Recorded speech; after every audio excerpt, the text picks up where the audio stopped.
Hello YouTube, my name is Kazorikudo and welcome back to Let's Play Part 2 Nowhere Insatiable Fiesta Part 2.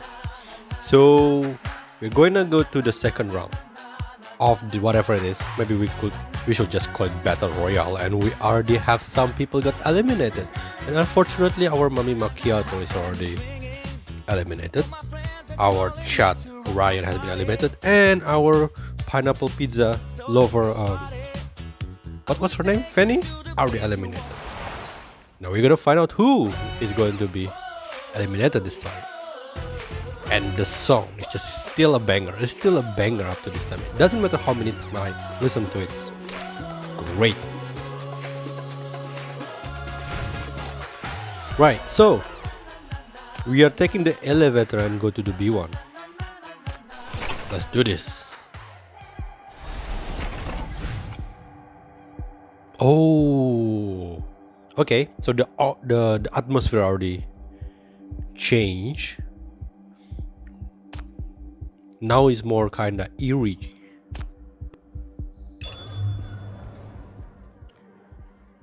The elevator finally reaches the floor below. The crowd rushes out, eager to see if there are still seats available. Your back is continuously squeezed and prodded by others. Quite the unpleasant experience. You and the mysterious girl are the last two to exit the elevator. Calvin and Cabernet come over to you and shake their heads. You understand what they mean. They didn't find Macchiato amongst the crowd. You look around. This floor isn't as bright and colorful as the one above, and the dim lighting is hardly appetizing. The main hall is decorated with strange sculpture and recreational machines. As opposed to the game and recreation area described in the manual, this floor is more like an escape room that one wants to flee from as soon as possible. Where is she? All of us arrived at the same time. Who'll get a seat and who won't? What is this place? I thought we were coming down here to eat. What the? Is she playing a prank on us? Didn't even finish my soup. It's a prank, all right. We just went up the stairs and saw that there was no one left upstairs. Is there some hidden camera rolling? Do they want to see us make a fool of ourselves? The stairs? I just checked the stairs. It's locked already. I just came down with the final batch. You guys were arguing too much, so I wanted to go back and finish my soup. But the elevator's not working anymore, so I figured maybe I can take the stairs. The elevator stopped working? The mysterious girl reacts even faster than you and rushes to the elevator. But all the lights on the panel have been turned off. No matter how hard she presses the buttons, there's no response.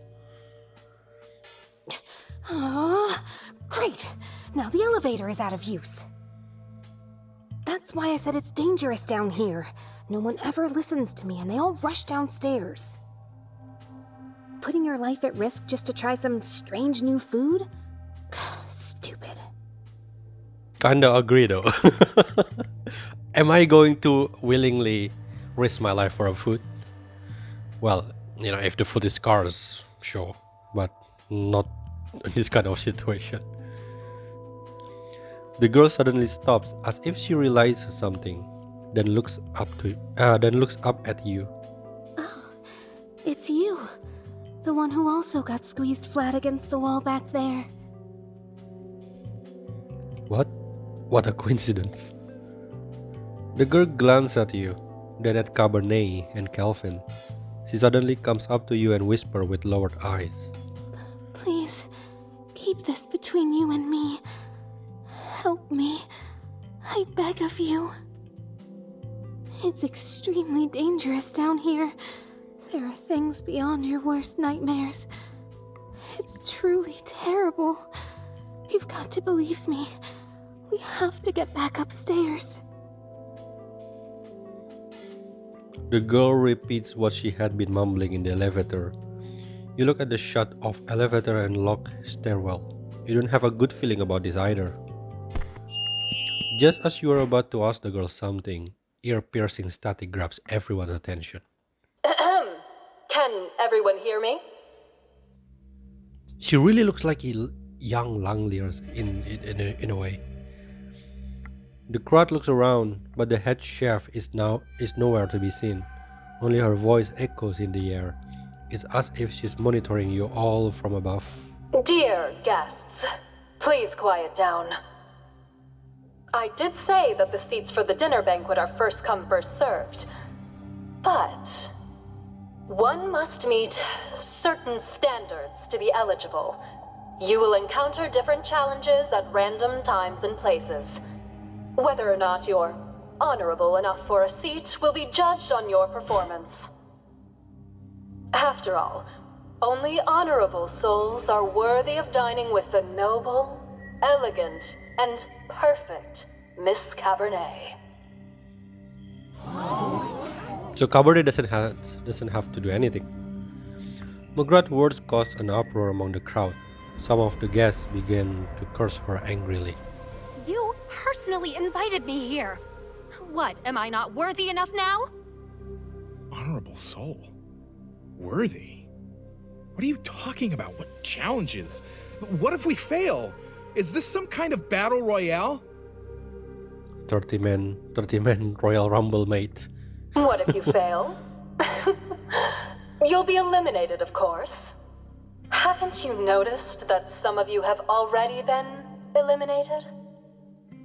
So, everyone here has already passed the first challenge. If you're not confident about being worthy enough to dine with Miss Cabernet, I can eliminate you right here. Is there anyone who doesn't want to participate? The agitated crowd calms down somewhat. Everyone is whispering to each other about the situation at hand. Challenges? A judgment of worthiness? In the end, no one steps out to say no.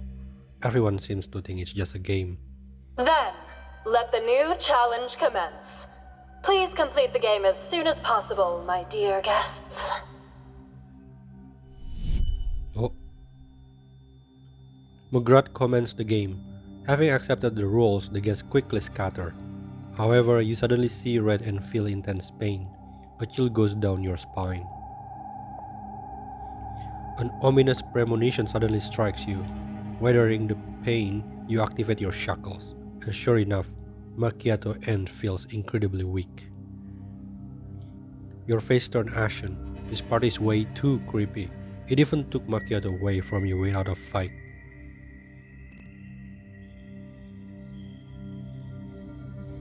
Just like on the top floor, Cabernet observed the farcical scene from afar.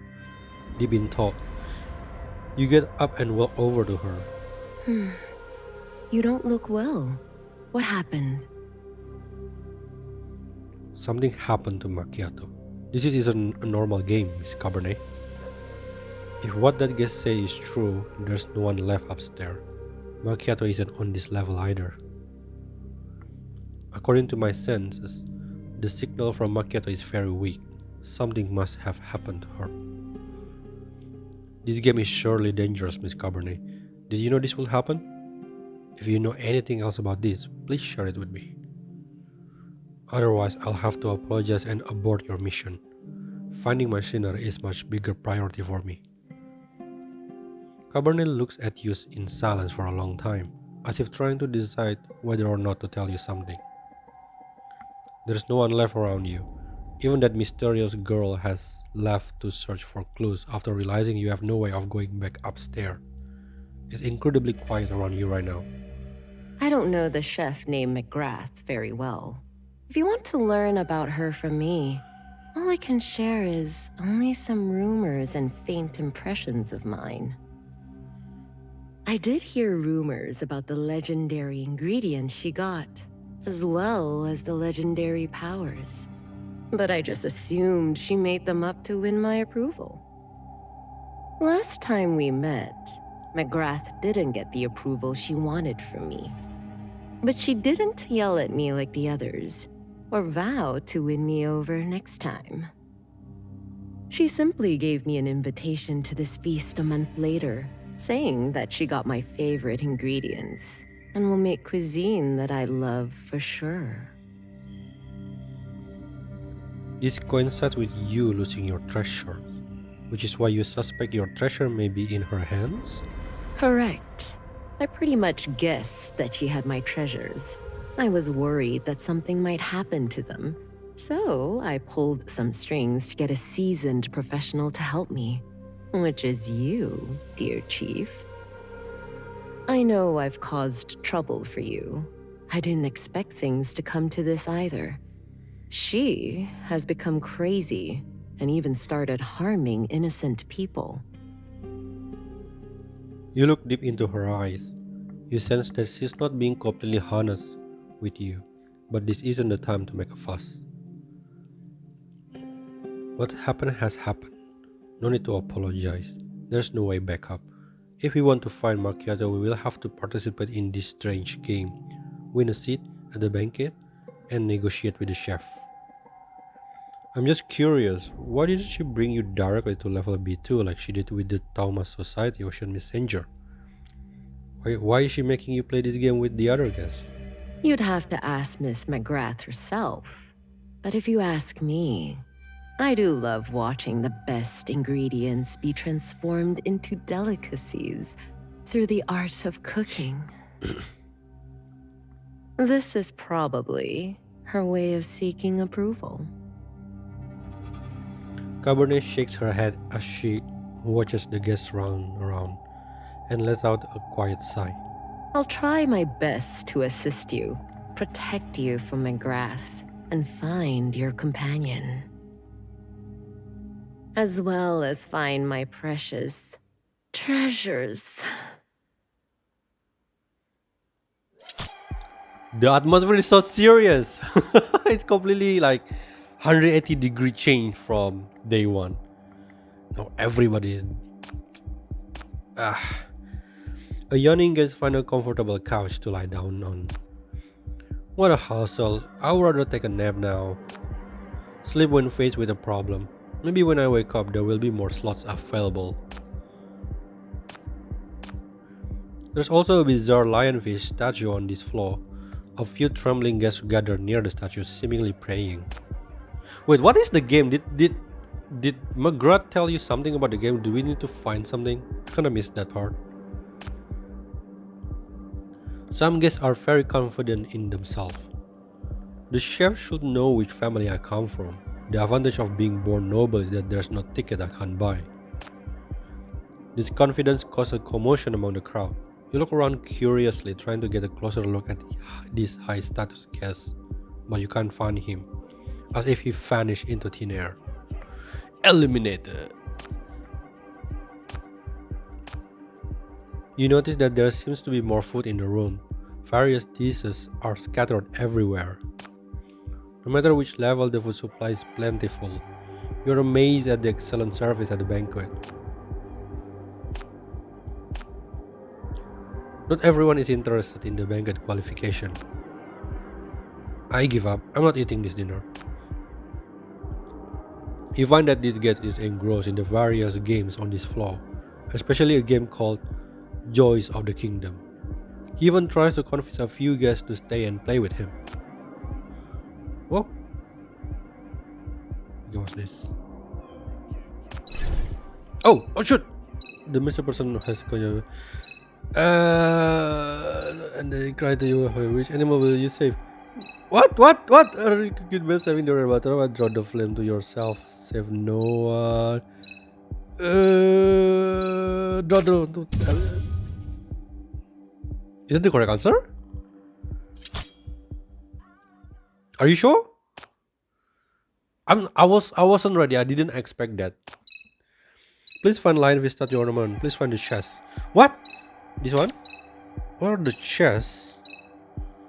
What chest? Is it the chest? God damn it. What chest? Oh, this one.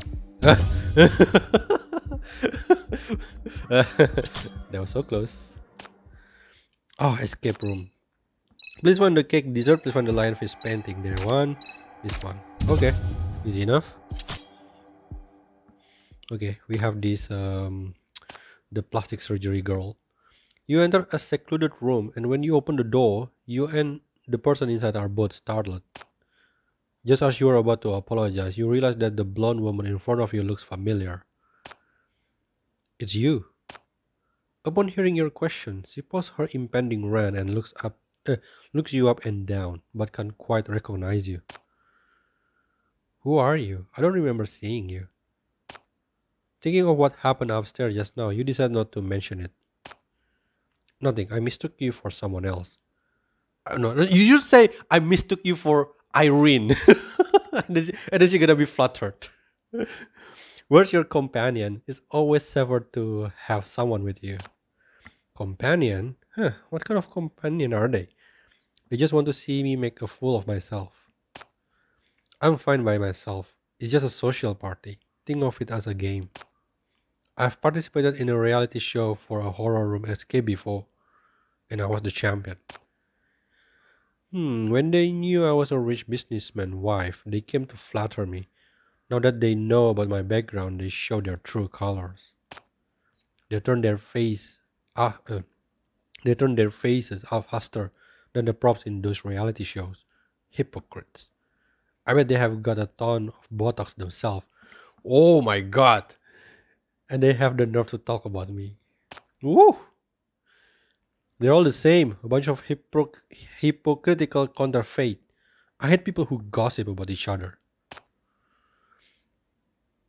The woman's voice comes from the direction of the door. You both turn around but only see a passing figure. Cardilla, are you talking about me? You beep! Come back here. Like a cat with its tail step on, Shirley screams and rushes out the door. You listen to the fading cursing and are about to get back to your own business when you suddenly hear a scream. Ah! Your heart is shrouded in unease. You quickly get up and leave the room, following the sound. Several guests are looking terrified at the closed door. You go over and try to turn the handle, but it won't budge. With the help of several guests, you finally manage to break open the door, but the room is empty. Only on the table there's a plate of peach cake with pearl candies on the side sparkling under the light.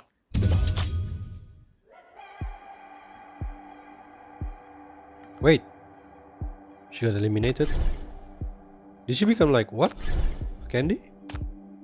Okay, this one's macchiato. Oh no!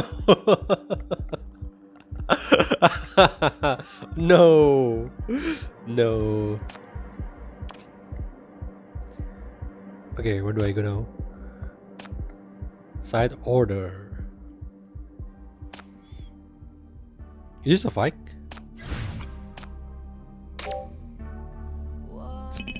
I'll relieve them of pain. Let's Time put for a all the little melee in front so they can just Okay, kill them quickly. fine. At your service. Getting my hands dirty could be How do you fun. buy it though? Did you just bought this bunny costume? Try to keep up with me, you guys. Worth it. Worth every penny. It's Cabernet, of course. Thank you.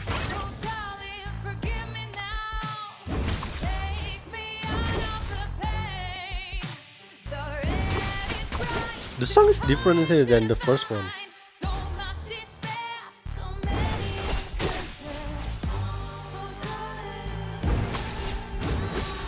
Yo, is this an actual? Did Ice Snow make this, or is this some actual artist like this?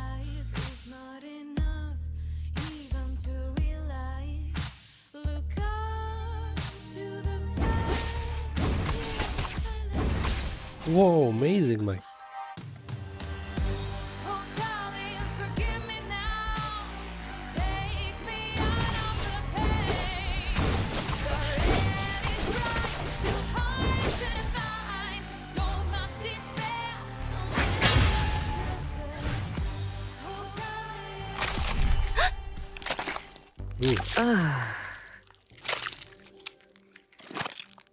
Crunch, crunch, crunch. Cocoa crunch. Creepy chewing sounds can be heard from every corner of the room. Everyone looks at the scene in front of them, the blood draining from their faces. What did they see? To complete McGrath's game, the three of you have joined the crowd looking for clues and game roles. Yet no one expected to see something like this in a mere half hour later. The poor kitten is about to be eaten by a monster. You must pick something valuable to swap it out. No, not the kitten. Please, circle your chosen items in the picture below. Note that once selected, you will lose these items. Oh boy. It's the voice you heard in the poll. Though you heard it just faintly, you can still remember. You stare at the door in shock, trying to figure out what's going on. After a while, the doors swing open. You see the twisted face of a guest who gets sucked into the weird contraption before getting the chance to scream. On a picture next to the contraption, you see dried roses and paper on a table circled in red. Finally, the chewing stops. The big mouth in the room opens with a snap. Oh, that thing. Where's the kitten though? This one, right? This one. God damn it, I didn't read that. Did he really get eaten? Wait, sorry, I need to check what was going on. So everyone can see that in the center of the mouth there is a plate of fresh oranges, the same color as that man's hair. So become oranges.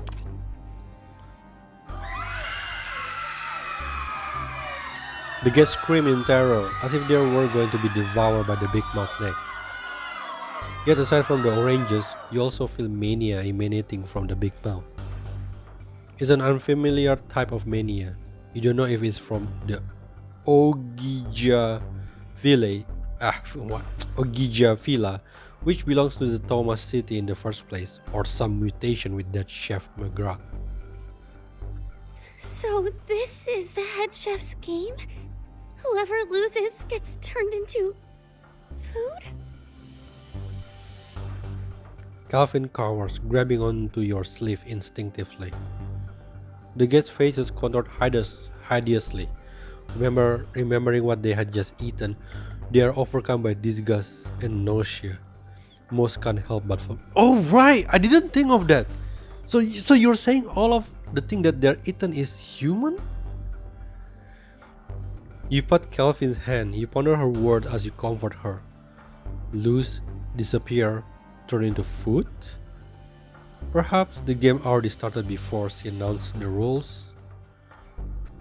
You remember the melted ice cream by the elevator and suddenly realize something. I've heard that voice before. It was when I got pushed into the pool. At the time, something was dragging me down, and that voice asked me if I wanted to leave everything behind to have fun. That question was part of the game. The selection of the worthy had already started at the pool party.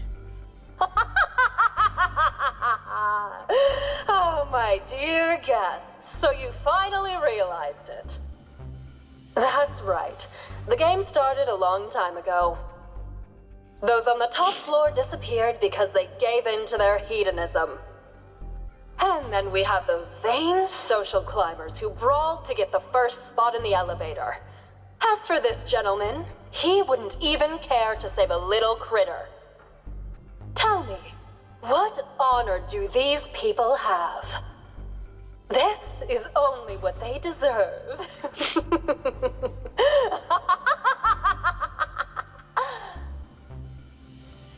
McGrath's words are clear. These challenges are her way of selecting the worthy. The top floor was a test of temptation, while the second floor was a test of compassion.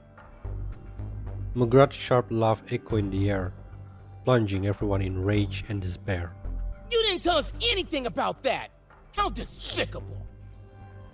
What's so dishonorable about eating an extra bit of food?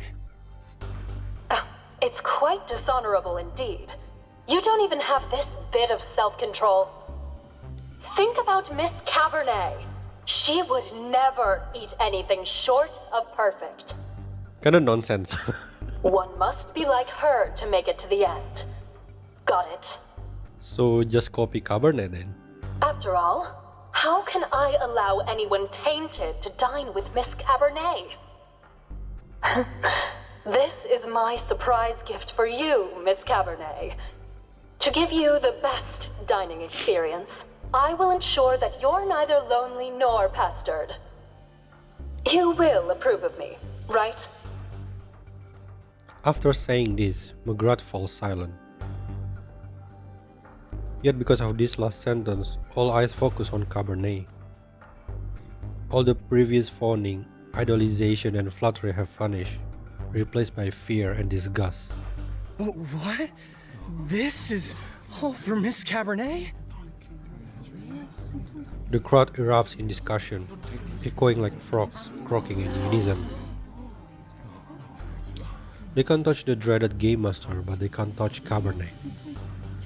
Oh, but they can touch Cabernet. Gripped by fear and anger, they all turn against her. Is Cabernet behind all this? Then she's a wicked accomplice of that crazy chef! She's simply picking the ingredients she likes! Typical. Wait a minute, I remember it now. Isn't she like the vegan girl? I read a story about Cabernet on a blog. A guest in green suddenly remembers something and grabs her friend anxiously. You recognize her as the blogger girl who you bumped into before.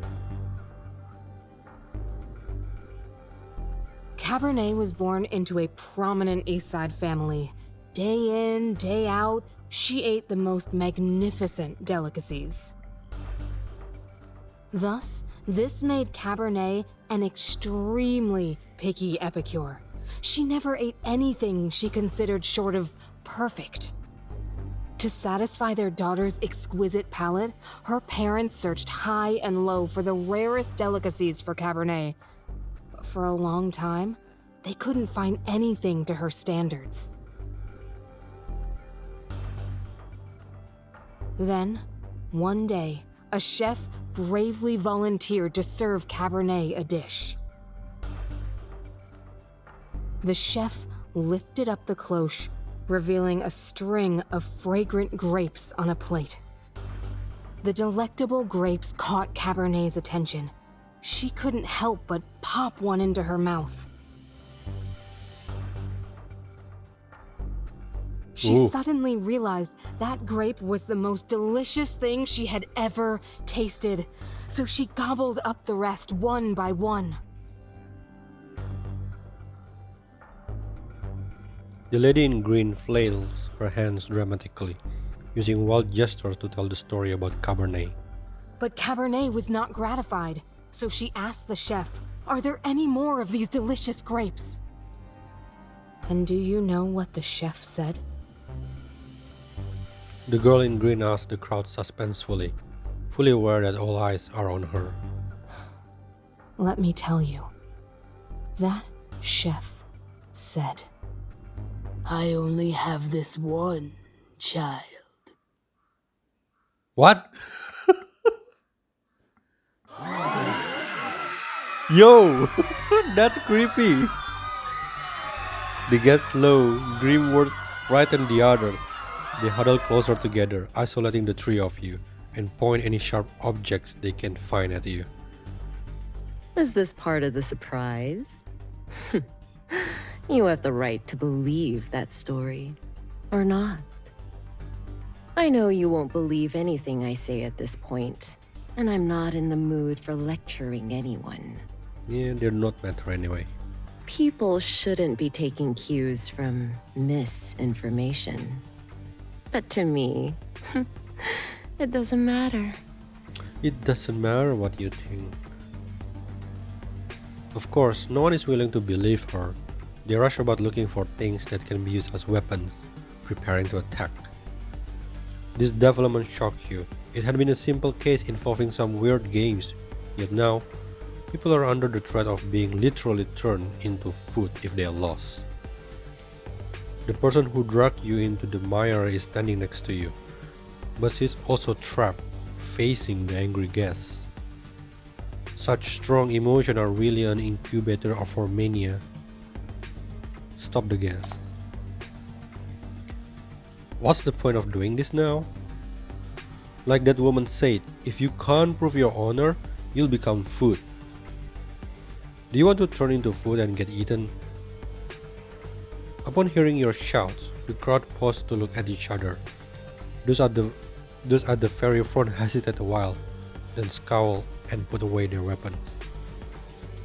You know it's not because their view of Cabernet has changed, but because they are afraid of getting eaten. Finally. They finally stopped. Seeing the crowd scatter, Calvin lets out a trembling sigh. She looks worriedly at Cabernet but doesn't dare go up to her, instead choosing to stay by your side. Miss Cabernet. What? You believe that story too? No, I don't really believe ridiculous story from some blog. But I do want to know about your lost treasure and the truth about your ingredients. You are McGrath's obsession. All her actions stem from you. So something like turning people into ingredients. Cabernet stands loftily a few steps from you. She doesn't look like a participant in this game or even this party. She looks as if she's only belong in the head chair of a magnificent banquet table. First of all, I want to thank you for saving me just now. Though we're besieged on all sides right now, this makes me feel that at least I can trust you. That's quite funny, actually. I don't have many people around me who I can trust. So, you're right. My treasures, my precious ingredients, are two people. Though you had your suspicion before, you're still caught off guard and have trouble linking the two words together. I cherish them very much. They showed me what a truly honorable soul is like, transcending any social status or identities. I did become a picky epicure after I bet them, but it's because they showed me what a truly satisfying taste is like. Later, however, many began regarding me as some sort of guide. There were even rumors that only chefs whose dishes I approved of are good. But I don't want my words to become the judging standards for a dish, or even a person. Just like how I don't want McGrath to judge my treasures or preferences by her standards. Plus, she stole my treasures, which is unforgivable in the first place. What I want right now is not some surprise or dinner. I only wish I could take back from her the treasures that belong to me. You and Calvin fall silent. This game is so stupid and Cabernet's words are so absurd, but you've already gotten this far. Macchiato is waiting for you and Calvin is still by your side. You must retrieve and protect them. We will certainly fulfill our promise, but I also hope that you can be honest with us. You are McGrath's heart desire, so I think the breakthrough will be with you. I still need to verify your story, but it will have to wait after some more pressing matters. Don't worry. I also promised you that I will help and protect you.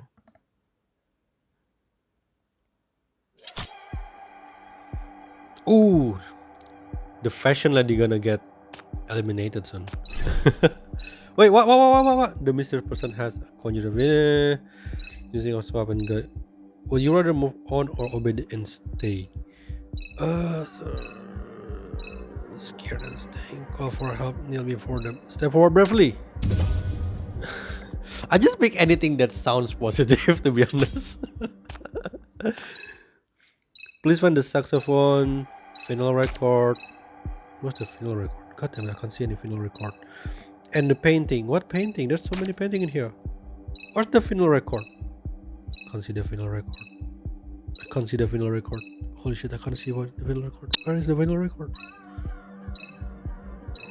Is it? No! Where's the vinyl record? Oh! God damn it. I'm boxing my own mind just now. Like I see something, a vinyl record that is ready to play. A richly dressed guest offer you a gleaming gold watch. I'm giving you this gold watch. In sharing wealth, we can have a brighter future. Decline. Someone quietly reminds him that bribery isn't exactly honorable or noble. The wealthy guest comes to his sense and reluctantly takes back the gold watch. If I accept, will he turn into food or maybe I will turn to food? You're surprised to see that number of guests around you is decreasing while the scattered dishes are increasing. So, yeah, well, they just have been eliminated. The exquisite dishes look good and smell good, but you don't want to approach them at all. You feel waves of nausea. Okay, which one first? Okay, let's eliminate Carol. At this point, everyone finally realized the truth about the feast. In fear, chaos always ensues. You've been spared for now because you are with Cabernet this whole time. But this has also aroused the jealousy of some. If you weren't hanging around Miss Cabernet, you would have been eliminated a long time ago. Yes, this game is totally unfair. Why can't those with connection pass through all the levels safely? You parasite don't deserve to be here. You shake your head at Calvin, who can't help but want to argue back, signaling her to ignore them. But they become more and more unbearable and noisy. Before you can speak, another unexpected person speaks up first. Shut up, you idiot. If he doesn't deserve to pass the game, what makes you think you can? Oh, surprisingly, she's in our side. Okay, I like her already. Carol frowns in disgust, looking up and down at those who have completely lost their manner. Go clean that plate and take a look at yourself. Your faces are filled with jealousy and your features are all over the place. You're so ugly, it's killing me. You're tending my eyes. Ooh, sharp word. If I were the one who set the game rules, I would definitely eliminate you all first. Nonsense! This is not jealousy. We just hope that this game could at least have a fair premise. No, it was not nonsense. I'm all too familiar with the ugly faces humans make when they're jealous. I once saw a very plain person on the first floor. She was only a little less ugly than you guys. But now she's not here, so it's safe to say she became a dish at some point. So I guess maybe beauty and ugliness are also part of the criteria for passing the game. If that's true, you guys might be in danger. Carol covers her mouth and smiles, her smile full of mockery. You're just trying to scare us. I won't stoop to your level. Perhaps they don't want to continue facing Carol's aggressive targeting, or perhaps they're afraid they will really be eliminated unexpectedly. Those people stop shouting and leave resentfully. Thank you for helping us out. Upon hearing your thanks, she makes a face as if she's swallowed a whole sour lemon, looking disgusted. What? Don't get me wrong, I had no intention of being the good guy. Among these misfits, you few are the one that match my aesthetic the most. I just couldn't stand those ugly things make things difficult for you. It makes me feel sick. Regardless, thank you. Thank me all you like, but I'm telling you, I won't ask you to be my model again. Yeah, I did not change my mind. Oh, what? It's already 52%. Damn, just quickly. The soup, the banquet hall, and the bizarre water tank filled with strange sculpture. Plus, there's 4 security guards at the door. The smile on Lamia's face freezes somewhat. I knew it. I knew this would be a trap.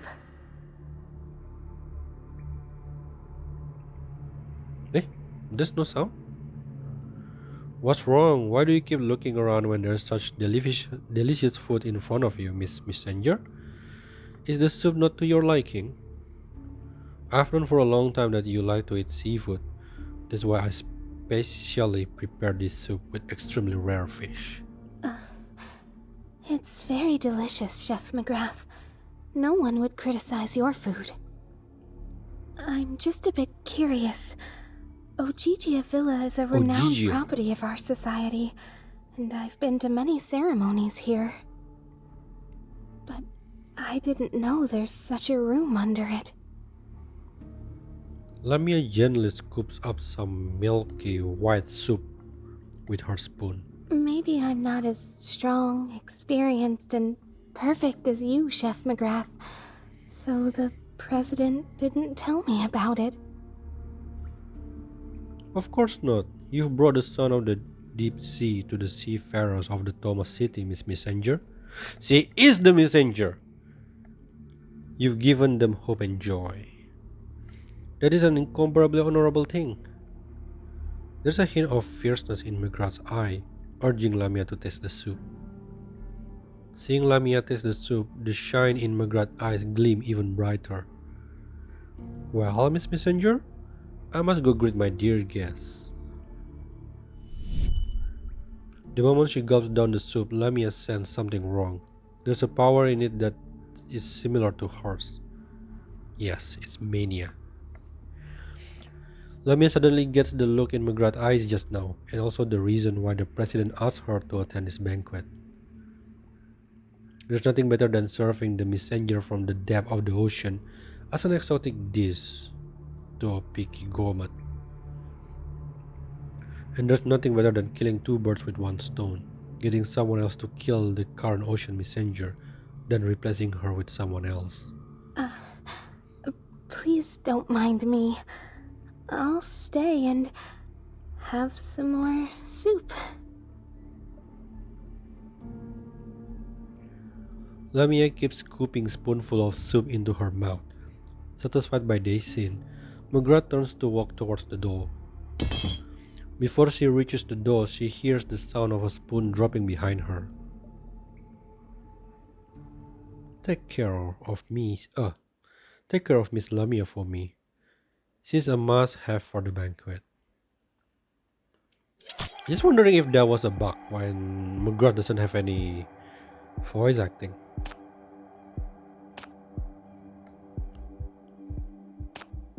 Is this? Oh, okay.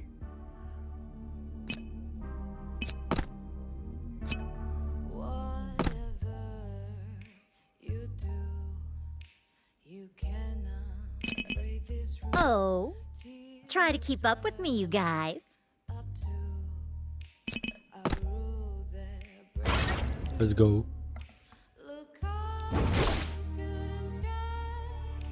I don't know, I feel like all the fun or everything just immediately gone after we go to the B1. Like the atmosphere is great. Like showing the state of the game.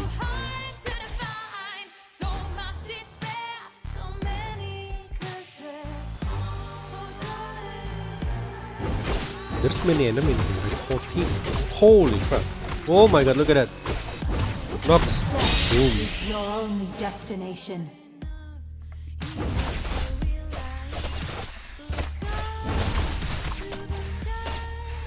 Give it a knock, just in case we need it again.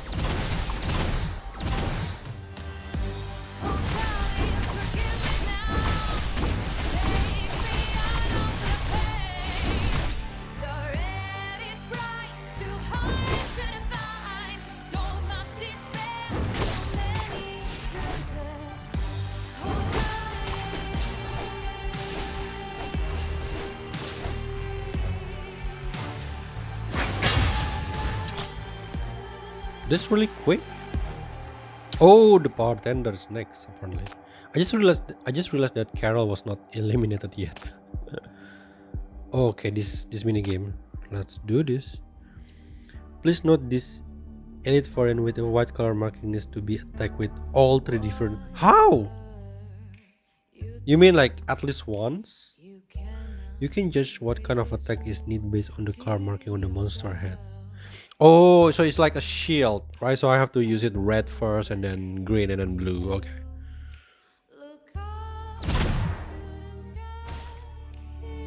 Okay. I made a mistake. Should be able to kill him. Huh? Ah, damn it.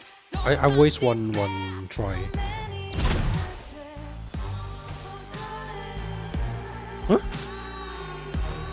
We what? Can you restore? Okay, there you go.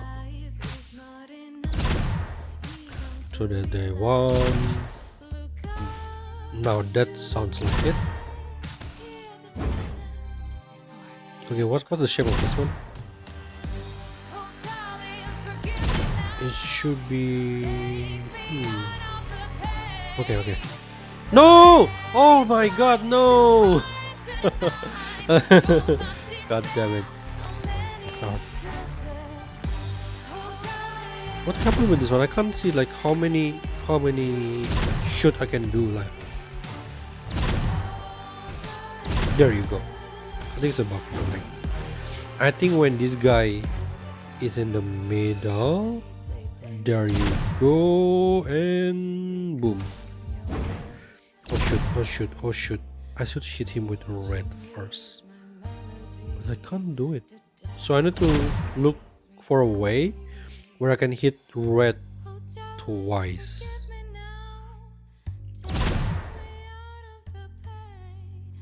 I think here. And there you go. Green is there you go. Yo.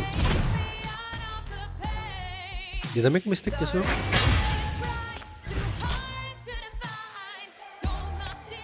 The minigame is quite fun though. Oh shoot. Flamingo floaty. What the hell is that? Line of his painting is this one. Flamingo floaty? What is that? What the hell is flamingo floaty? What is a flamingo? This one? Oh, flamingo is an animal. Sorry, I'm dumb. Okay, let's talk to this bartender. Waiter. Oh, I finally found you. The waiter runs over to you, his face not looking too good.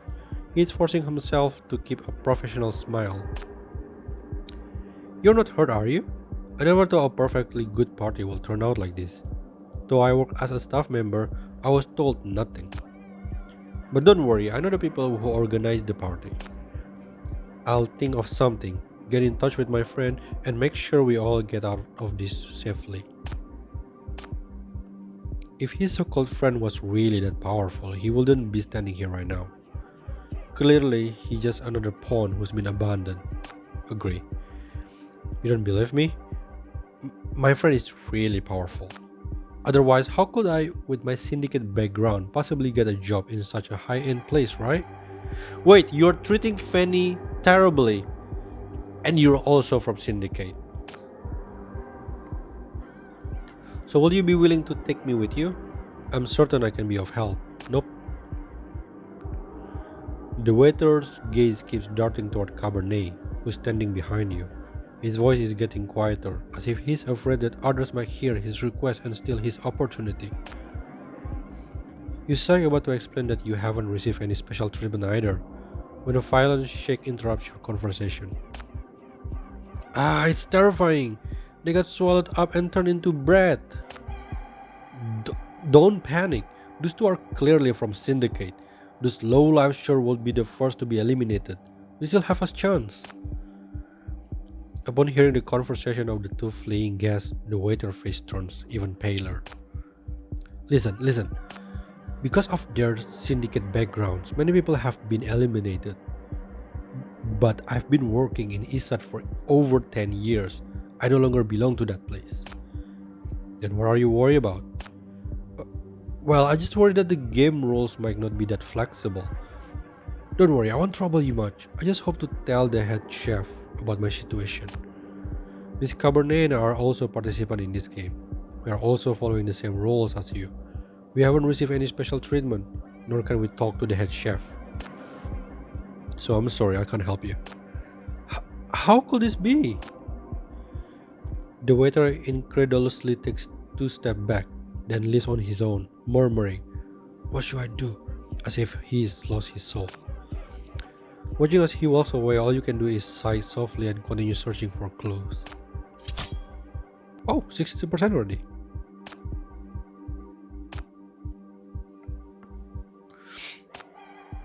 What is this? A fight? Okay. Serpent here. Performance is about to start. Bayi. Try to keep. Okay. Then we got the rich Getting my Mummy, hands dirty could be fun. Irene, and Cabernet. Thank you for I think your that's enough. warm invitation. Don't need the rest. Surely need the rest. Let's bring Mummy Langley. Execution. There you go.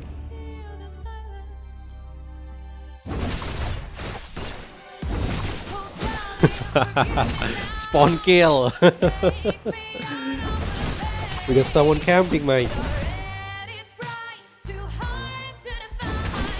Oh, I just realized that when Bayi got poised, one of her skill, you got this like watery barrier or something. It looks more. You can recognize it more easily than the her normal skin, because I think the normal skin is only like a small circle under her feet or something. But this one you can see the like Bayi have like gone Super Saiyan Blue or something, or Ultra Instinct. Look at that, whoosh.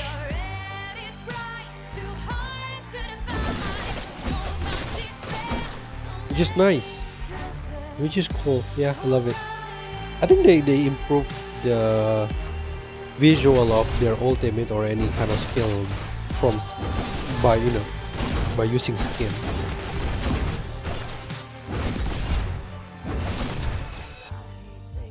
I should buy more skin.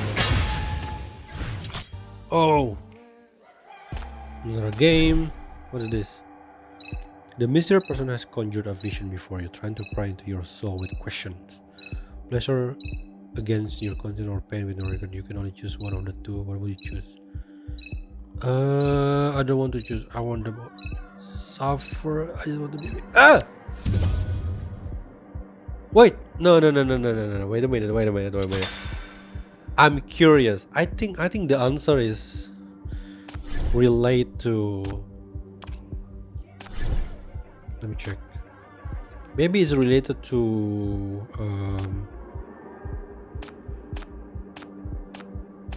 one of those missions when you can get item or something. Lamia. Shift. Why shift got like 3 sherry in there? Macchiato. Classic pizza. Turn. Blogger girl still alive, surprisingly. Okay. Okay, so let's blogger girl. I think she's gonna get eliminated. I have something to say. A familiar voice rings out. The shrill and high-pitched voice silences everyone, and they turn to look at the speaker. Some of you, hic. Oh, something like that. Might not recognize me. That's okay. I'm the author of the Vegetarian and Health blog. Some in the crowd jeer, some frown, and some cover their mouth in surprise, watching this drunken speaker holding a bottle of booze and piece of fried chicken. What is she? Wait a minute, you're a vegan! I just realized. Did you just freaking eat fried chicken? What the hell? I just realized that she doesn't have a name. I confess, I only write those health articles for views, for money.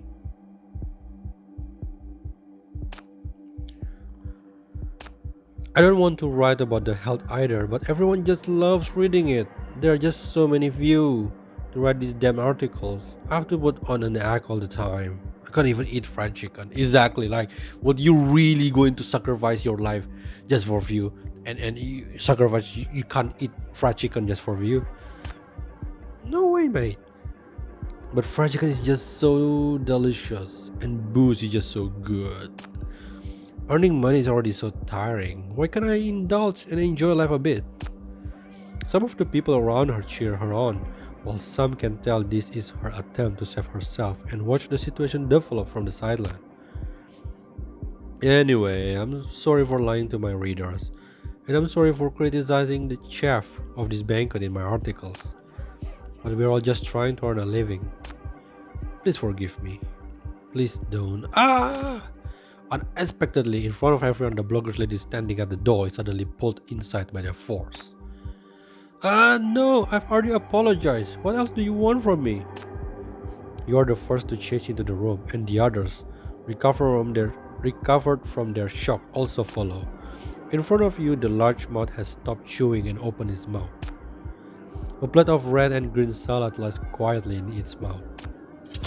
Ooh! Let's see what it looks like. Oh no!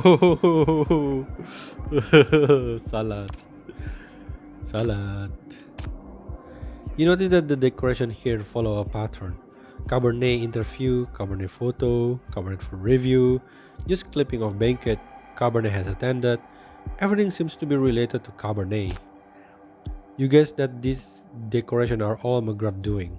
She seems to have a strong obsession with Cabernet. Okay, Lamia, what you got? What happened to Lamia though? Inside the dark room, there's only the sound of the sea. Lamia awakens and spit out the remaining soup in her mouth. She discovers that she's trapped in a huge water tank, like some fish in an aquarium.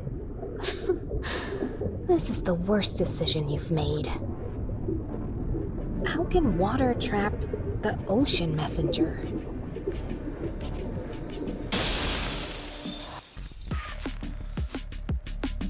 Yo, the song, yo.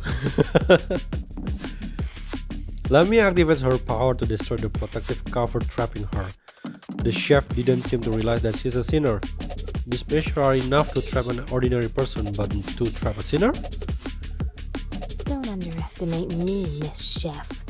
Do you really think that I'm a weak and docile little girl who daydreams all day long, like that old prick told you? Wow, I thought she's gonna be like the soft type. The glass cover protecting Lamia shatters. The salty water floods in, instantly submerging her. Yet she opens her eyes underwater, like a predator staring at her prey at the bottom of the sea. What? Before the poor prey can react, he's already trapped by the water, viewing his happy dream as he struggles desperately. The ocean messenger walks up to him and asks in a low voice, Tell the one who bestowed upon you this happy dream how to get out of here? Miss Lamia, the ocean messenger. Behind the water tank is a secret door the president used. You can... Alright. Thank you for your answer. What is her power?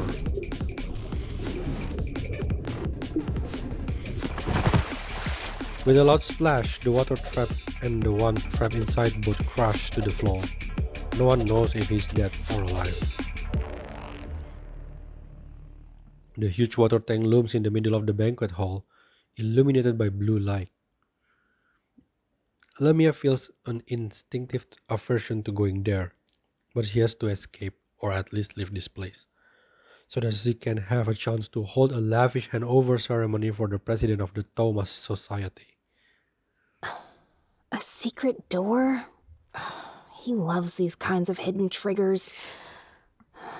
Let me see. Lamia feels around the dark wall, feeling increasingly restless and also a creeping sense of dread. Something is watching her. Lamia suddenly realized this is a force much stronger and more dangerous than herself too. Damn it! How does that old twit usually do it? Lamia keeps mumbling. Even as her hand touches the switch of the hidden door, she presses lightly, revealing a faint fissure in the wall where the secret door is. Instead of doing this kind of stuff all day, why not arrange more meetings for me to increase the number of seafarers? Lamia pushes open the door carefully. When the gap is large enough to fit her, Lamia quickly condensed the power in her hand and turned around to aim it at the force threatening her. Is this a monster? Inside the huge water tank, the dim blue light reveals an indescribable creature. Oh my god! Its lower body is crystalline fishtail, while its upper body is that of a terrifying monster. Lamia can feel its frenzied power. Perhaps because Lamia just cast her power, the monster seems to be waking up. Run. Gripped by fear, Lamia slams the door shut with all her might and hides in the darkness behind the door. Oh, is it gonna be the final boss?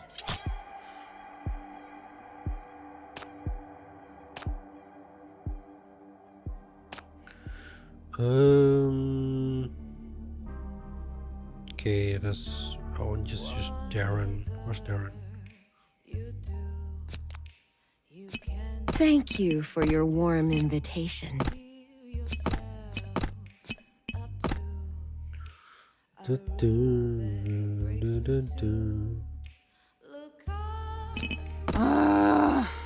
Okay.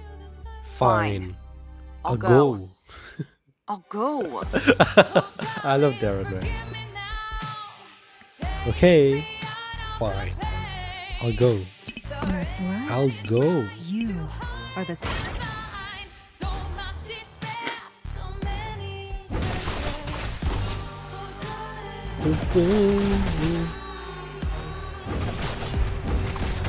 Seriously though, I wish they sell that chief skin. Why? Why didn't sell the chief skin?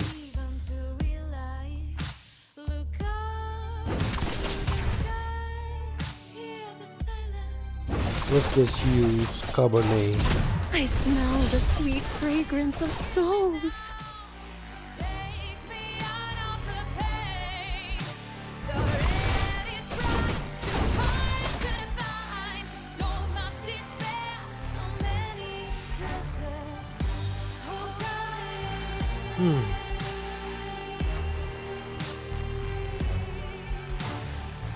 This very long. Hello. There you go. They're afraid, you know, to come out like there's no way they're all gonna spawn kill us. Come on, don't get out of that portal. Don't ever get out of that portal because they're gonna kill us. But we have to go. Fine, I'll go and then wait. They're dead.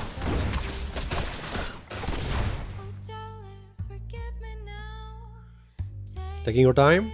Scared? Just give it to me. Release your power.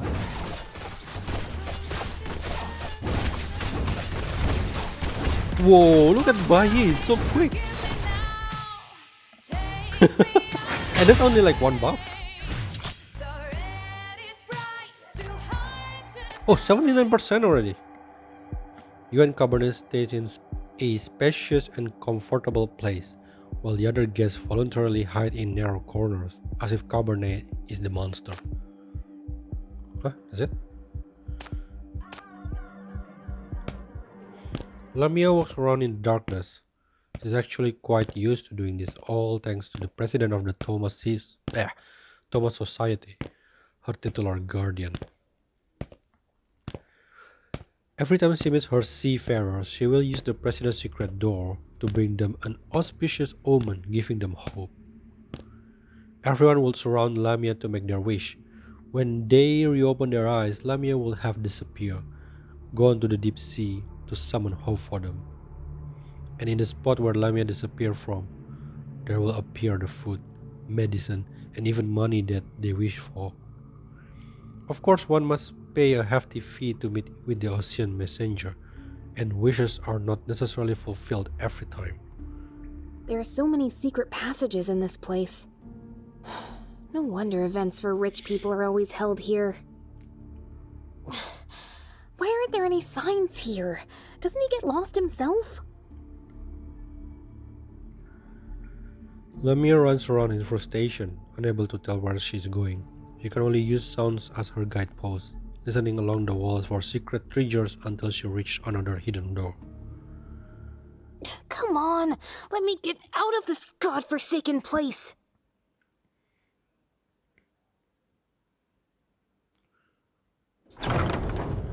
Lamia pushed open the door, finding herself on level B1, a floor she comes to quite frequently. There's no one here right now, so she hurries to to the elevator at the end of the hall. Thank goodness. The elevator still works. Oh, so this is like some sort of flashback? Lamia dashes into the elevator and frantically presses the button. The elevator starts to go up, but Lamia still can't calm down. She starts to hear a cacophony of noise before even reaching the top floor. Sure enough, as soon as the elevator doors open, a crowd rushes in and squeezes her into a corner. Stop! Stop pushing! Let me go out first! But no one noticed her in the corner. They are all excitedly babbling about the soup, the ice cream, the dinner banquet, the legendary ingredients, and the guest of honor, Cabernet. This happens again on her second try. Lamia even pondered using her power to drive out the crowd, but she can't attract attention like that, or else she won't be able to escape. She needs a reasonable and convincing incident to inherit the position of president. She must use the dangerous monster down there, as well as these mindless guests. From their conversation, Lamia can pretty much guess what the chef wants to do. The finest guest, the finest soul, the finest flavor. That fabled cannibal gourmand is in for a big treat. Oh. The elevator finally arrives for a short time, and a much smaller crowd pours in. They don't talk much, but when Lamia looks up, she locks eye with that famous food critic. Cabernet! She quickly lowers her head and shrinks into the corner. For some reason, that critic eyes remind Lamia of the eyes of the monster on level B2. So, there are monsters far scarier than me in this world. How powerful is Cabernet? I mean, like, so far, I think Lamia kind of like pretty strong. Though it's just one floor down, the ride is quite nauseating. Inside the tiny space, the other gets breathed down your neck and their sweaty skin stick against yours. What, we're going back to, The ordeal is even worse for Lamia. She can only keep her head lowered, covering her nose and mouth tightly to prevent her feeling from being noticed by the red-haired gourmand. Beside her is a poor soul who has also been squeezed into the corner like her. The person seems to empathize with her and asks if she's okay. Lamia is caught off guard for a moment. She quickly pulls herself together and begs piteously. Stop! Stop pushing! Let me out! It's dangerous here! Quick! Get out of here! But it's no use. The person concerned about her didn't understand, while the others simply ignore her. The scorching sun is still shining, and the empty swimming pool is eerily silent. Melting ice cream, coffee, and milky white soup are spilled everywhere. The predator prelude has begun. Enjoy your meal. So that's actually the flashback, okay. And we already on 81%? The atmosphere on this floor has gradually changed, becoming illusory, suffocating, and full of despair. Everyone is trying to act with compassion and honor, but the standards are becoming more and more fake. Fewer and fewer people are left. People realize there's no way to fully figure out the rules, yet they don't dare to break them. With nails to their throat, they would rather feign whatever compassion and honor they can think of, even if it kills them. However, such an environment has spurred another crisis. Some of the guests' mental states of extreme panic have caused them to get infected with mania and mutate into corruptors. As much as you dislike the guests, you can't just let corruptors run around. You try your best to fight them, and right now, a fully mutated corruptor has trapped you inside a room. You can only hide with Cabernet and Calvin, waiting for the opportunity to counterattack. Is this A deliberate part of her selection process? It's too dangerous. What an insane game. In any case, we can't let her have her way in the end. Macchiato's aura has weakened but not completely disappeared, so those who have been eliminated should at least still be alive. We have to go to the next level down, which must be the source of all of this. But to do that, first, we have to leave this floor alive. But how exactly do we win this game? How to win the game? You don't know either. There are fewer and fewer people left. Whenever someone gets eliminated, the distorted expression on their face spreads like a contagious virus, imprinting itself on everyone else's mind. Everyone, you are distracted by panic talk. What if I'm eliminated next? Or maybe I've already been eliminated? Chief, are you alright? A tiny speck of ice lands on the tip of your nose, bringing you back to your senses. Calvin is looking at you in worry. Don't worry, I'm fine. You smile at her but can't calm down. The more you think about it, the more you feel that you are the target of elimination. So many dangers along the way seem to have been targeting you, yet ended up hitting others. Of course I'm not worried. I know you'll be fine because you're quite special, Chief. You and Miss Cabernet, and me and Miss Macchiato, everyone will be fine. Just as you're about to nod, a strange commotion appears by the door. Goddammit, the corruptor. A guest who has fully mutated into a corruptor is lurching towards the room you are in, clutching some unknown object in his hand. The thing in his hand is a mysterious ball of some sort, though you can't tell what it is. Gooey liquid drips down from it with every step he takes. He attacks someone else? But for you, this is actually a good thing. It's a sign for you to finish him off. But now, with only Calvin by your side, you also have to protect Cabernet and the other uninfected guests. At this point, you don't want anyone getting hurt. It might sound ridiculous, but you don't want to play by Megard's stupid rules. You want to take everyone to the finish line.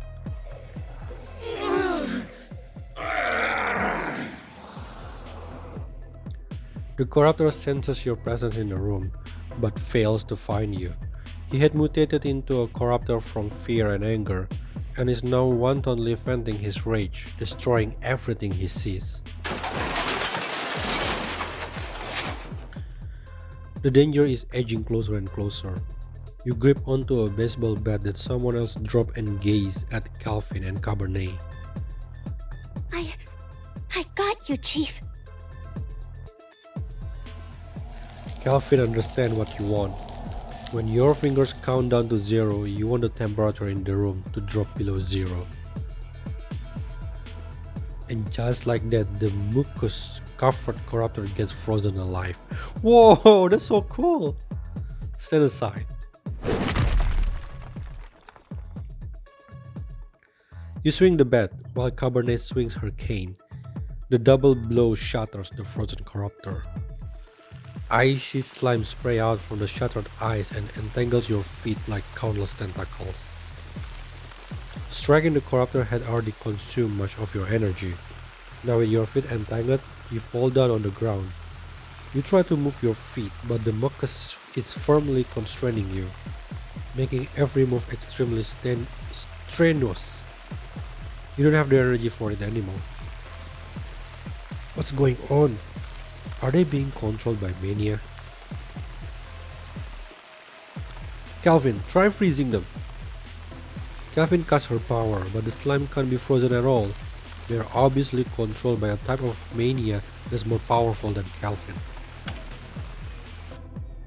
While everyone is focusing on the slime, you notice that the door to the room suddenly got locked. For some reason, Calvin cannot unfreeze the room, and the cold seems to be even worsening. Cabernet thinks that you guys probably violated the game rules in a stroke of bad luck.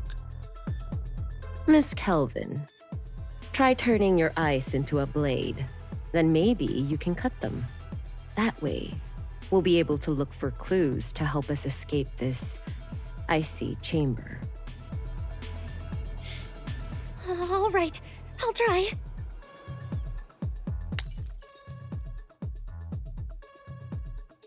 Calvin smashes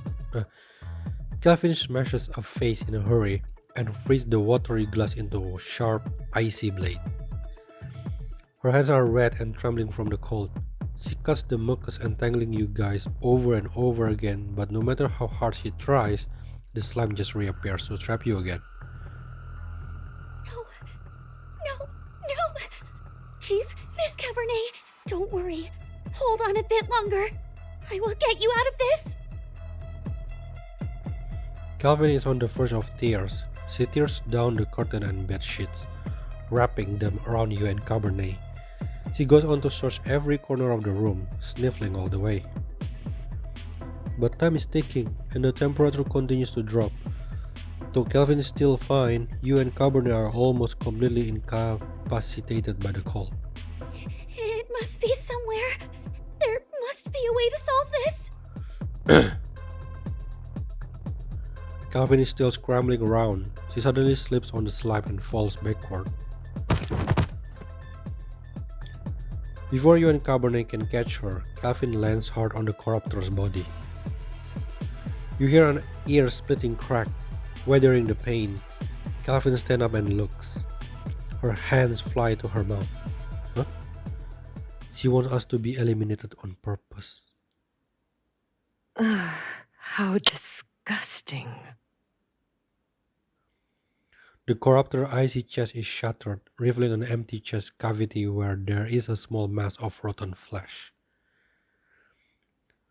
Lodged inside the rotten flesh is a silver key. You try to pull out the key, but it's stuck. You can only get it out by cutting the flesh. Out of the three of you, the only one who can still pick up the knife is Calvin. His heart is still beating. What will you choose to do? Oh my god. The strange voice rings out again, tormenting you. Calvin, let me do it. You reach out at a trembling hand which has turned purple from the cold. Calvin? No. What?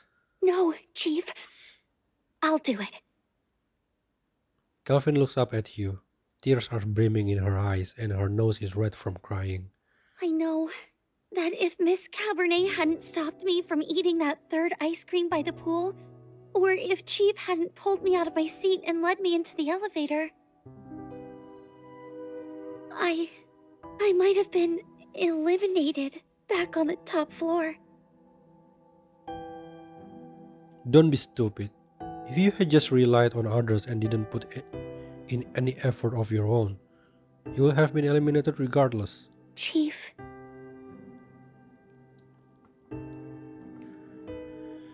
Calvin tucks your hand back under the sheets and smiles at you. Miss Cabernet is our client. No, she's gonna sacrifice herself. She's such a gentle, caring soul who listened to my food commentary and protected me. Same with you, Chief. You know how scared I am of such people and events, and how anxious I am about screwing everything up. You always protect me, carefully and kindly, and never blame me for not finding any important clues.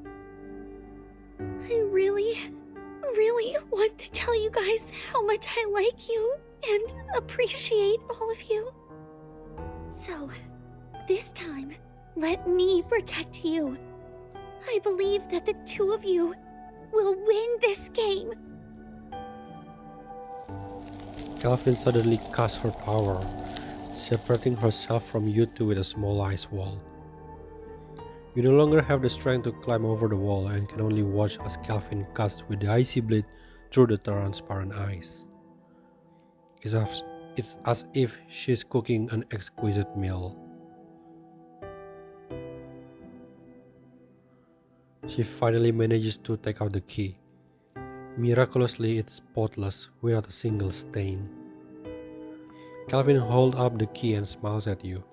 Her legs are still a bit weak as she gets up, but she bravely walks toward the door. Chief, Miss Cabernet, if I were to turn into a bowl of shaved ice, No. what flavor would you want me to be? No, this is sad. I don't want you to. Blueberry, vanilla, dotted with soft mochi. Cabernet, what are you doing? Sweet and cold. Almost too delicious to swallow. Cabernet leans against her cane and stands up. The sheets slide off her body, revealing her red, frozen shoulders. She's a bit unsteady on her feet, but still bows to Calvin. The key gets inserted into the lock, making a sweet clicking sound as it turns. You can't see your surrounding clearly. You only sense bright white light flooding in, and the frost on your body melting into a sticky substance as the temperature rises. And at the other end of your consciousness, on the other end of your shackles, that sinner's breath has also become as frail as the melted snow. No, Calvin! No. Let's check out Calvin. Is it the one that Cabernet described with mochi blah blah blah just now? Oh no. Calvin, no. Calvin, no. Wait a minute, wait a minute. Shoot. What? It has to be start with a blue.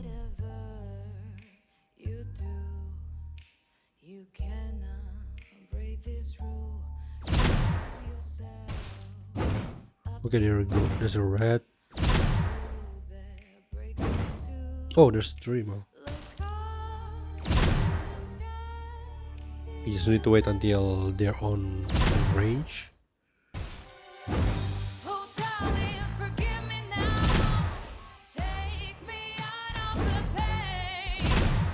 Okay.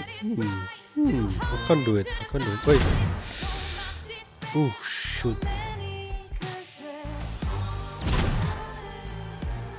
Not yet. Okay, this one can. Oh no. There you go. This one is easier than the Leta minigame.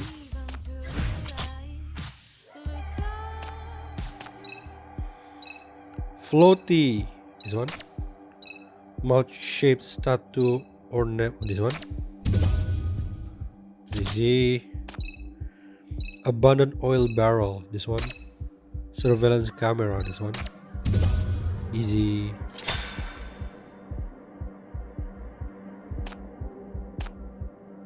What happened to Lamia? The elevator arrives back on level B1, and Lamia is pushed out along with the crowd. Though she's extremely frustrated, she has to put on a calm look and pretend that she's also a banquet guest. Yet she's greeted by the news that the elevator and stairs have all been locked and shut down. She rushes to the elevator only to see that the panel has completely gone dark. No matter how hard she presses the button, there's no response. She's now trapped on this floor. Oh, great! Now the elevator is out of use. That's why I said it's dangerous down here. No one ever listens to me and they all rush downstairs. Putting your life at risk just to try some strange new food? Stupid. Lamia fails to control herself and exposes her panic for a second. When she realizes it, the person who had been worried about her in the elevator is staring at her strangely. What makes Lamia even more nervous is that this person seems to be accompanying Cabernet. Oh, fuck me. Oh, no censored! Yay! Love it. Lamia quickly changed her tone and feigns a piteous look, as if sympathizing with the other guest's complaints. It's you. The one who also got squeezed flat against the wall back there. Lamia comes up to the people before her and whispers with lowered eyes. Please, keep this between you and me. Help me. I beg of you. It's extremely dangerous down here. There are things beyond your worst nightmares. It's truly terrible. You've got to believe me. We have to get back upstairs. But to Lamia's surprise, the woman named Cabernet makes no response to her words. Her attention is completely focused on the person next to her. That's odd. But I guess it's good that she didn't notice me. The ingredient better not reveal itself to the gourmet. Oh, she's the ingredient.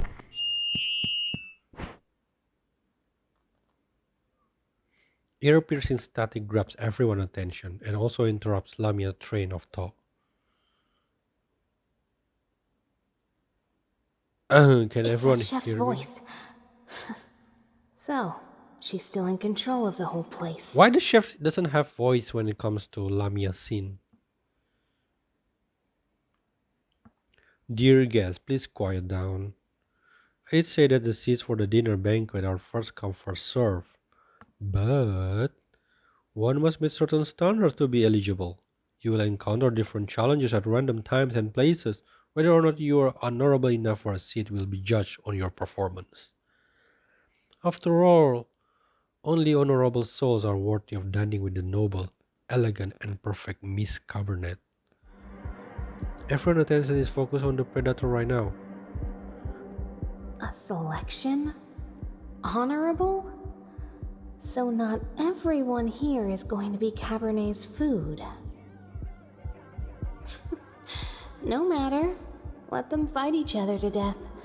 It'll get interesting around here. Wait, so the story is true? Though, I really want to see who's honorable enough to become Cabernet's dish like me. This is probably nothing more than a big magic show. Sneering, Lamia slips back into the secret passage as everyone is focused on McGrath's announcement. Okay, this makes sense why she's gone suddenly.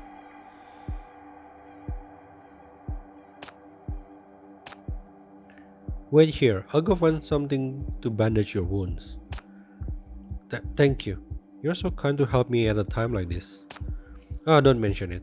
At times like this, we need to stick together and help each other to overcome the difficulty, right? Ah, come on. This bullshit.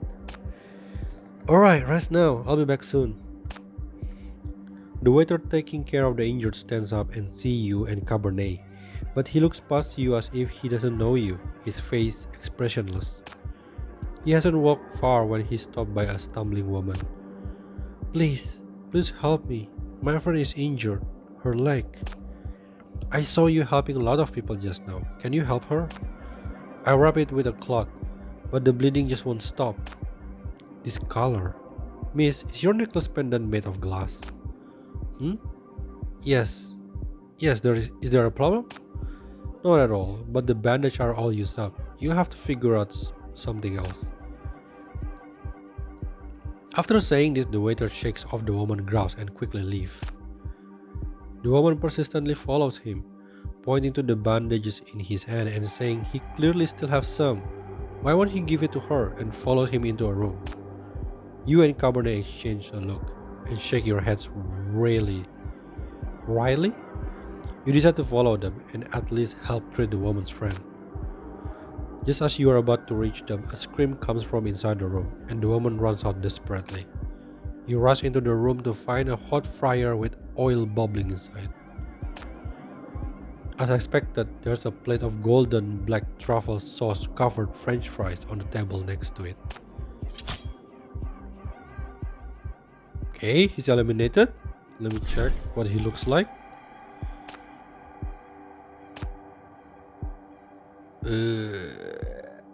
Yeah, that doesn't look so good.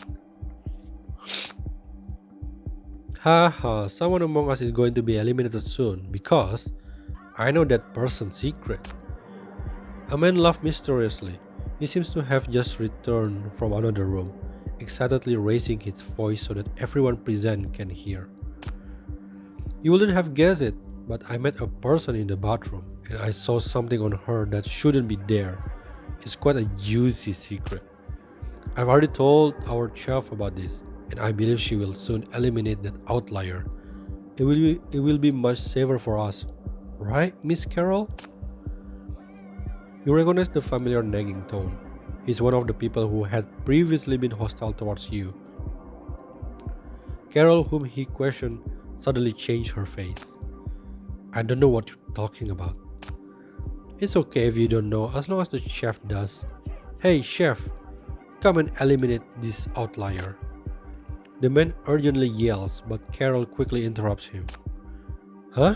So whatever you say goes. I swear on my game eligibility that every word I say is truthful. If I slander you, I will be eliminated immediately. As if to confirm his words, a strange noise echoed from the void, as though some device has been activated. You hear that? She's coming to eliminate you. I was right all along. Of course, if you can present some evidence now to prove you are not a freak, you still have a chance to survive. But do you dare? The man laughed wildly while Carol remained silent with a pale face. After a moment, she manages to whisper, Disgusting. What did you say? I said you people are really disgusting. The elegantly dressed woman who has always maintained a beautiful image roars in frustration, and in her agitation, her voice even breaks. You think I will let you manipulate me, obediently showing you what you want to see? In your dreams. Who gave you the right to call me a freak and eliminate me? I just like to wear gorgeous, fashionable clothing. What's wrong with that? Look at you, trying to look dignified in all ill-fitting shirt. It only highlights your physical flaw. It's laughably ridiculous. And you, covered in accessories of all styles, but with no sense of coordination. It reeks of nouveau riche, utterly vulgar. Carol furiously critiques the man's attire, then raised her voice in question. Is it wrong for me not to want to lower myself to the level of these tasteless, unremarkable people? Yes, but in the end you lied, didn't you? Unfortunately, the head chef does not see eye to eye with Carol's defense. She coldly delivered the final verdict. Going against one nature will inevitably lead to backlash. I regret to say, Miss Carol, you have been eliminated. What? No! Carol's scream abruptly ends. He falls into unconsciousness and lies in a hard shell. Wait, so what's the secret?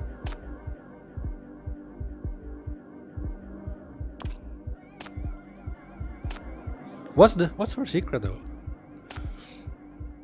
Oh goddammit, there's like two different things. I'll relieve them of pain. Oh, try to keep up with me, you guys. Oh shoot. At your service. How many?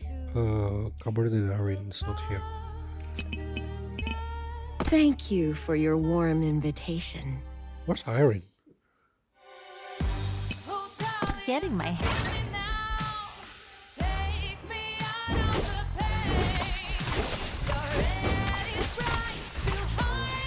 What?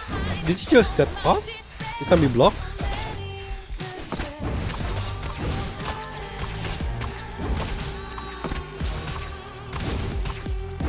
Yo!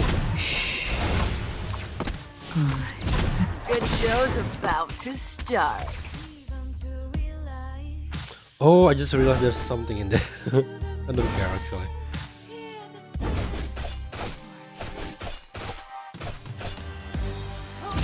Vanish.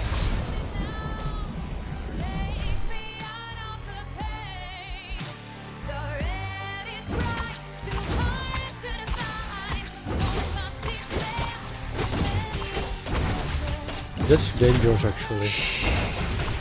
Just switch place with Adela.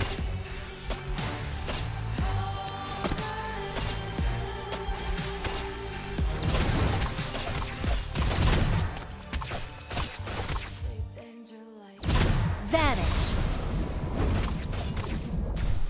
One more.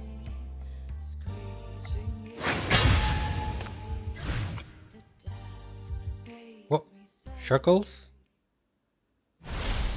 You cast your shackles over and over again, checking for Calvin and Marquito's presence. The fact that they are still around gives you some comfort, but also depresses you. You recall their nervous but excited expression when you asked them to join this mission, but now you don't even know where they are. I know you're suffering right now. Perhaps nothing I say will ease your pain. But you must know that the fact that you're still here means we haven't lost.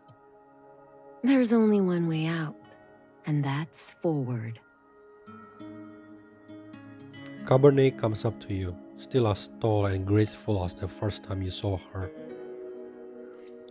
She reaches out her hands to you. You grab her hand and stand up. Yes, no matter what, I must keep going forward. The only way to bring back everyone is to march on and confront that chef. That's the spirit. That's how you should be. You brace yourself and walk out of the locked room. You suddenly realize that the entire level is now empty. Have they all been eliminated? What happened here? The rules are all at McGrath's discretion.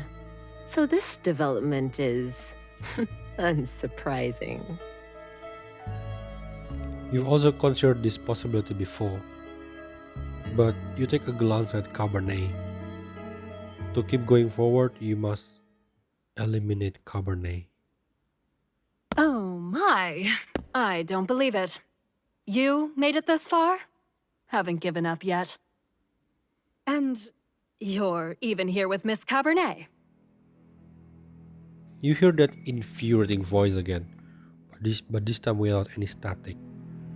You look up and spot her standing by the elevator close by.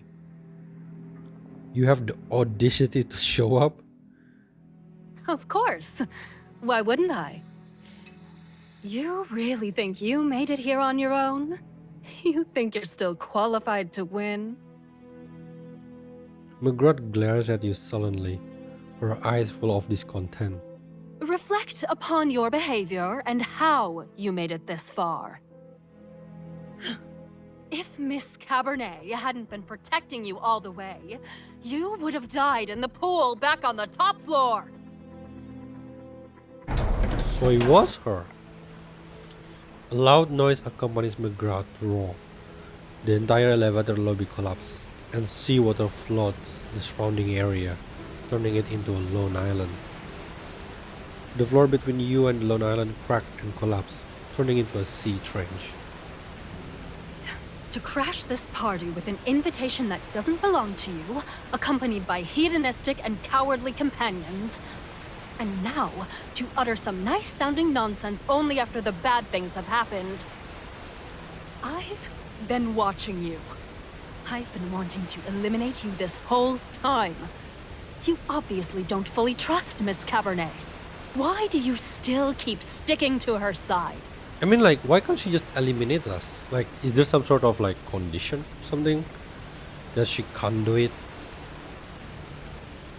I thought her way of verdicting people is just, like, whenever she like, whatever she like, you know?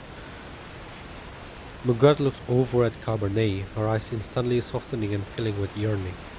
She's clearly reluctant to shift away her longing gaze. She's so noble and kind and perfect. Her words have always steered my efforts. Yet, why does she like you so much? Why does she protect you even though you have never trusted her? She's the best and most precious guest here. Only she deserves to be the sole winner of this game. Even if Even if she cheats on your behalf to make you resurrect again and again. Gritting her teeth, McGrath presses the strange fish statue next to the elevator. But I know it's because Miss Cabernet is too kind.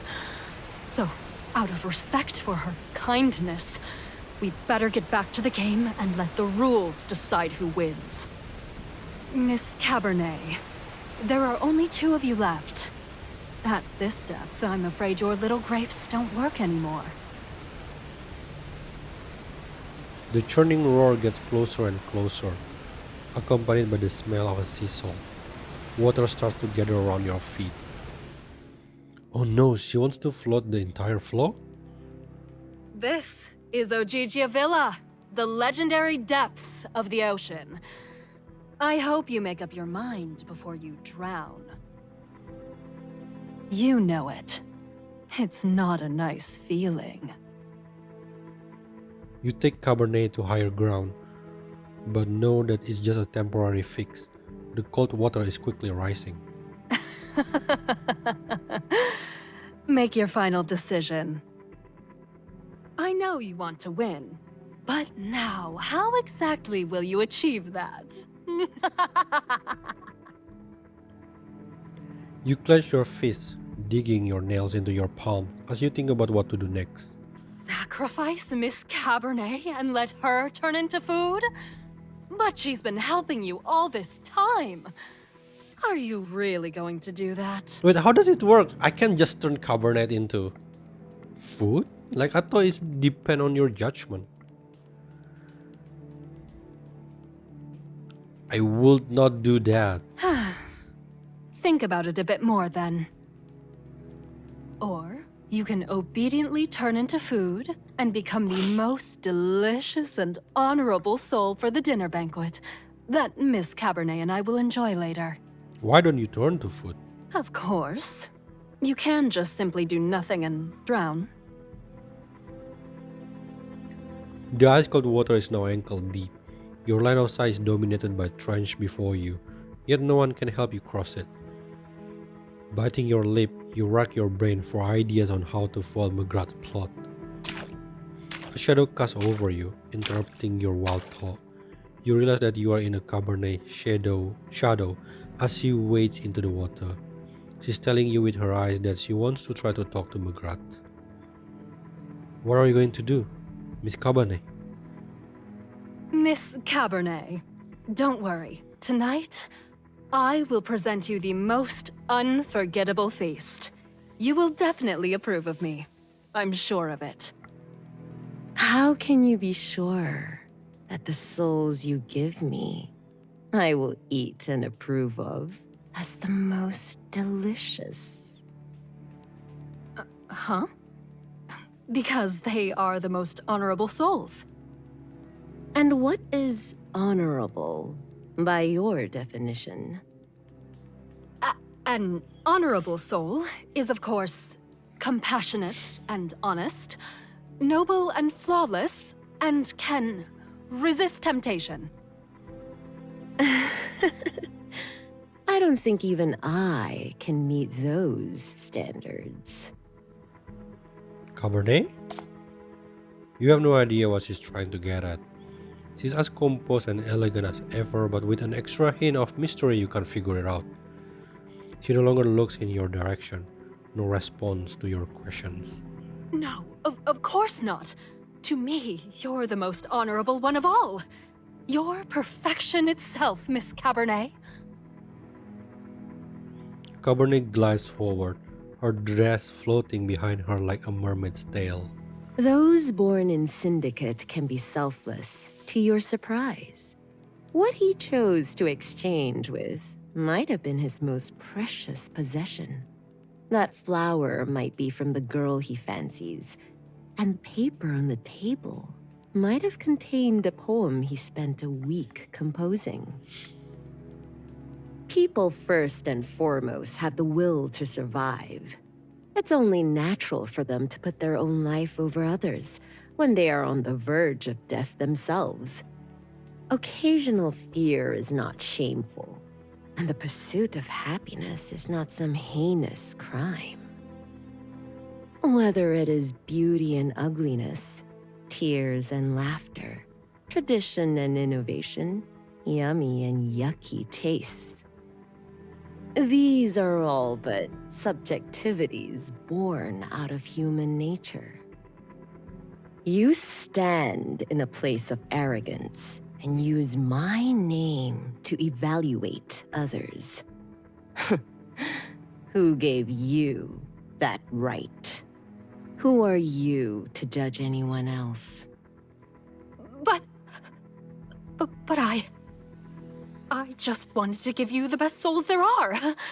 Isn't that what suits your taste?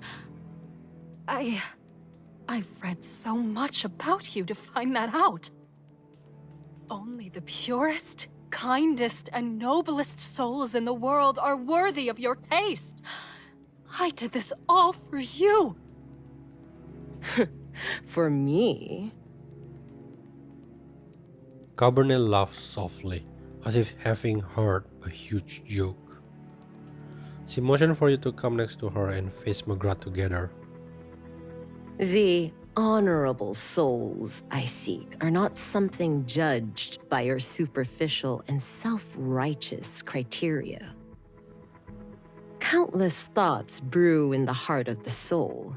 It is also home to the cowardice, poverty, doubt, and ignorance you despise. Why are you saying these things? You never said anything bad about us. You're so decent and honorable. You've guided me. You've stood with me.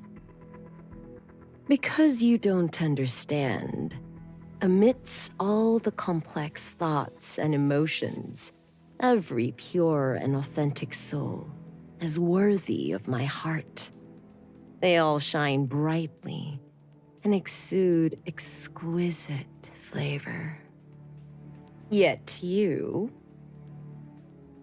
Cabernet stands on the edge of the abyss, glaring at McGrath in disdain.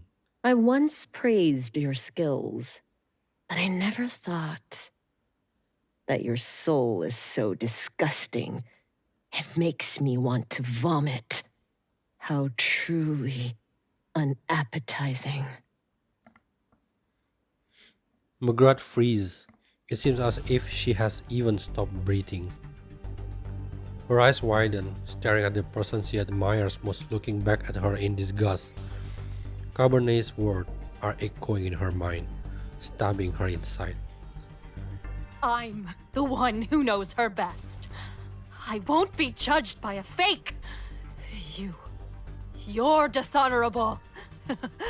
You're not Miss Cabernet. You must have done something. Fess up. Give me the real Miss Cabernet. I'm going to eliminate you! As soon as she blurts out those words, McGrath freezes on the spot. She reaches out a trembling hand towards Cabernet, saying over and over again that she didn't mean it. But Cabernet doesn't care. She looks triumphantly at the piteous chef and flashes the smile of victor. There you go. Game over. You did well, McGrath.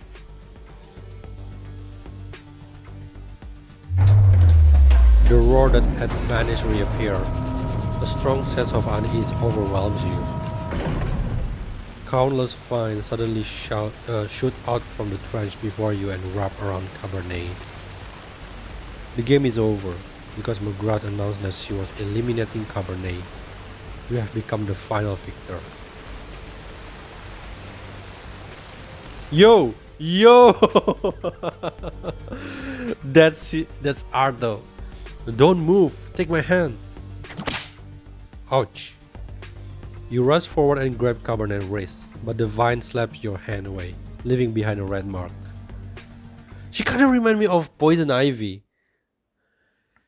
No! You helped me cheat again. I don't want this kind of victory. I don't want you to sacrifice yourself. There must be some other way. As long as you and I are both still there? It's fine. I trust you.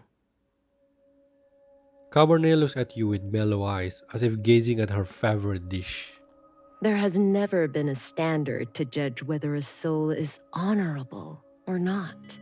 Such games and rules are a joke to begin with. Neither you nor I want to play by such rules. So, go and win this stupid game. I trust you. As long as you're still here, I know you'll save your treasure, as well as mine.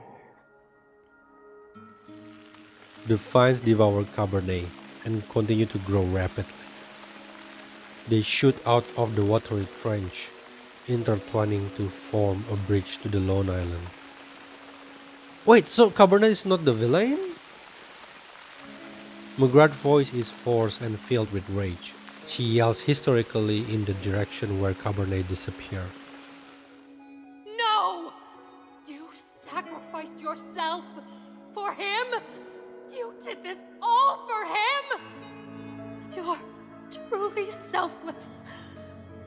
A real martyr. Miss Cabernet, I was wrong. You're the most honorable soul there is. You, and only you. McGrath's shriek echoed throughout the villa. Her plans have been completely ruined. But she can't violate the rules she personally set for herself and the game participants. Amidst her angry curse and neurotic wails, you step on the black path to the final gate. You are going to bring back everyone important who has been taken from you.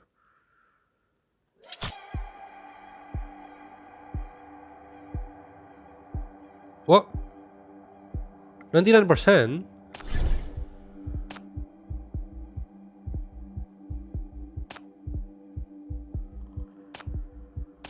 I think only Cabernet that doesn't become food, isn't she? Where's Cabernet? So is it done?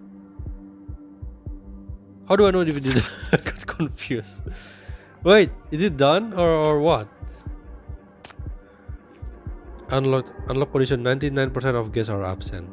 Oh, that's absent guests. Okay, so that's the end of it. Unlock time tomorrow.